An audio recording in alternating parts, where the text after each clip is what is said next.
Eccoci qua ragazzi, buongiorno a tutti, bentornati sul canale. Ultime news in casa Napoli per quanto riguarda il mercato, indiscrezioni di mercato, e ci sono delle novità a quanto leggiamo per la ristrutturazione del Maradona e appunto la situazione fondi per Euro 2032, e esponenti che sono stati invitati anche oggi alla presentazione di Antonio Conte, quindi può darsi che qualcosa uscirà fuori anche oggi pomeriggio. Fatemi sapere la vostra qui sotto nei commenti, analizzeremo un attimo tutti questi punti e ovviamente per chi vuole iscrivetevi al canale attivando la campanella delle notifiche e vi do già il benvenuto nella nostra community che non è solo la mia. Nel caso vi iscrivete siete benvenuti. Partiamo dalle news sullo stadio e poi andiamo a parlare di calciomercato e l'incontro che c'è stato con Giuffredinho, attaccante di sfondamento del Brasile dei procuratori 1906. Allora, le news per quanto riguarda il Maradona. Arrivano importanti notizie sul fronte stadio da parte del Mattino, scrive così Luigi Roano, articolo ovviamente di ieri. Aurelio De Laurentiis ha fatto una mossa inedita, ha invitato i consiglieri comunali del comune di Napoli alla presentazione di Antonio Conte in programma, oggi ovviamente.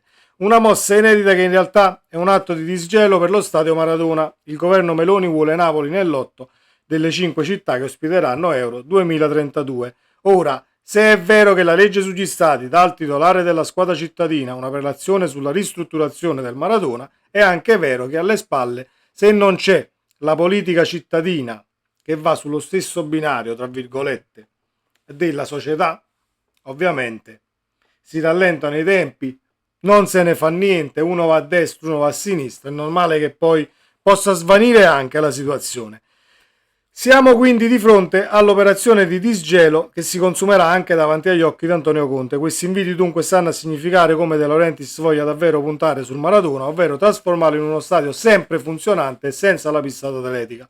La cosa per De Laurentiis è cruciale, per Manfredi non è un tabù, ma ci sono alcuni consiglieri comunali che vogliono tenere la pista atletica e l'UEFA però ha delle direttive ben precise sulla pista d'atletica, ma le andremo a leggere. In questo scenario c'è il pressing del governo col ministro Abodi, che ha formato un tavolo tecnico con il ministro dell'economia Giorgetti per parlare poi della pratica stati già trattata in altre città come Bologna. A questo tavolo verranno poi invitati il comune di Napoli e Aurelio De Laurentiis.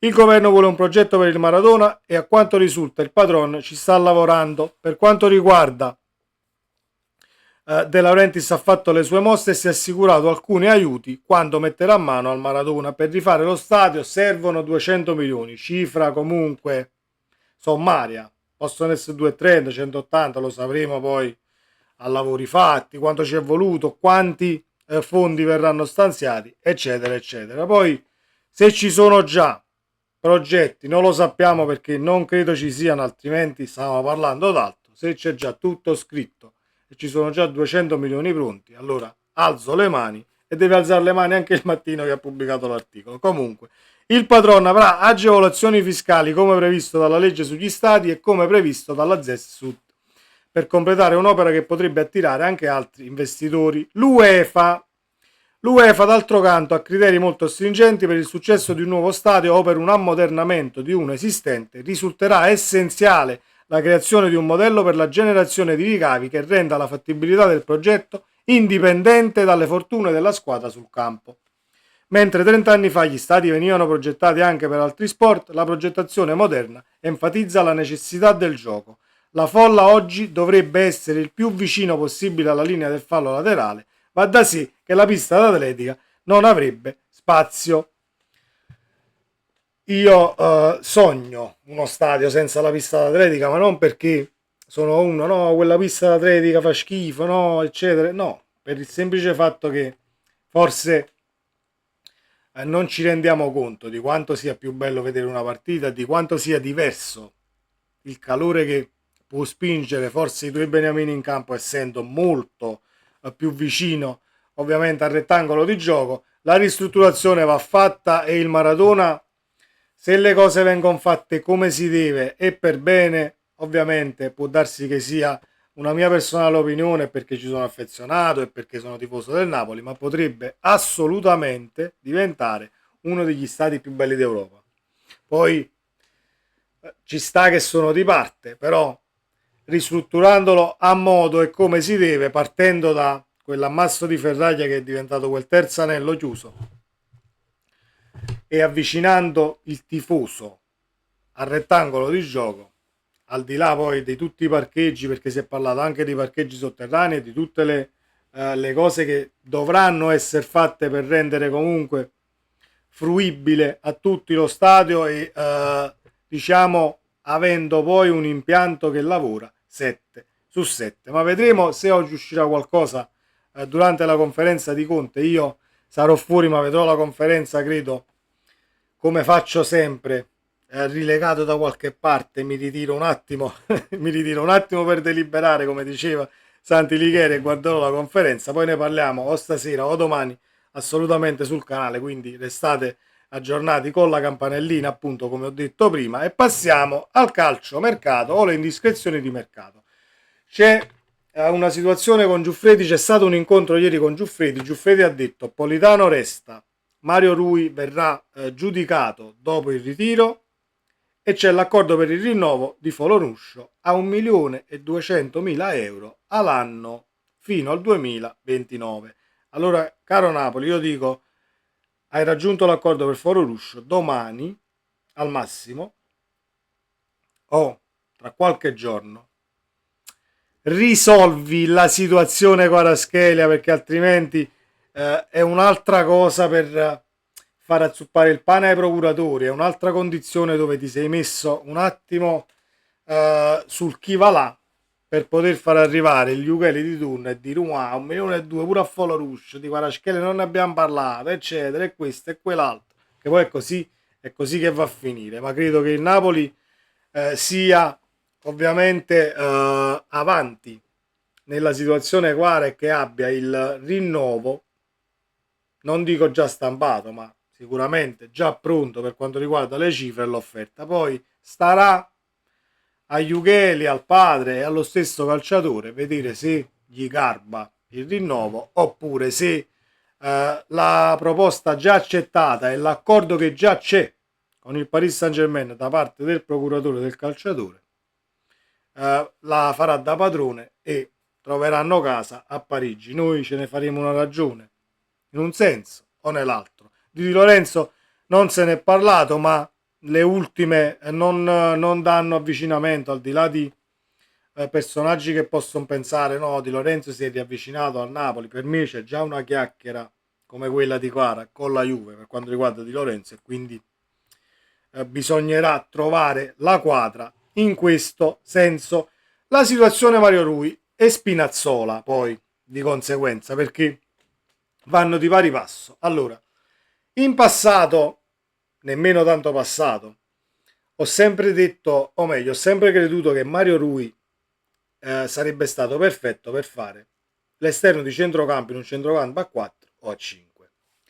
Adesso che si presenta l'occasione, dico io, ma perché dobbiamo virare ovviamente su un altro calciatore? Può darsi che Mario Rui abbia avuto un'offerta dal Portogallo, per amor di Dio, può darsi che Mario Rui abbia avuto già un'offerta e vuole andare via da Napoli per strappare poi l'ultimo contratto, al limite strappi un altro, l'ultimo contratto in carriera, bene così, felice per il nostro Marettiella, anche se un tantino dispiace perché è uno che ha sempre onorato la maglia e sudato la maglia e ci ha sempre messo la faccia in qualsiasi questione o diatriba sul campo, qualsiasi era l'avversario. Quindi un calciatore che sicuramente ha dimostrato attaccamento in tutto il periodo a Napoli, però dal punto di vista tattico io come esterno di centrocampo a sinistra io ce lo vedo, ce l'ho sempre visto.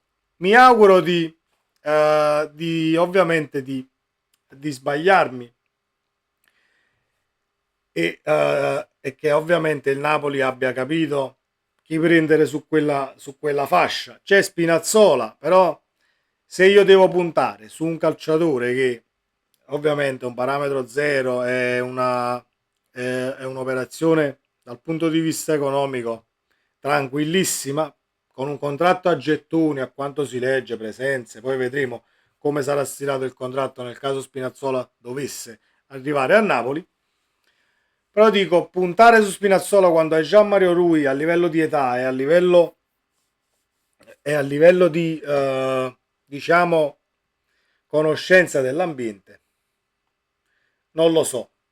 Se cresci un attimo a livello tecnico-tattico oppure ti indebolisci. Io credo che avendo Mario Rui è giusto, secondo me, studiarlo un attimo in ritiro per poi lasciare a conto ovviamente la scelta e dire ok, a Mario Rui a me non mi serve, prenda Spinazzola, fallo venire e basta, perché comunque con Spinazzola sposerebbe Napoli, accetterebbe la piazza assolutamente, quindi basterebbe uno schiocco di dita e dire ok Spina, Mario Rui abbiamo fatto, c'è il posto, vieni a sinistra e arrivederci e grazie. Però resta diciamo il bollettino da guerra per quanto riguarda l'aspetto fisico.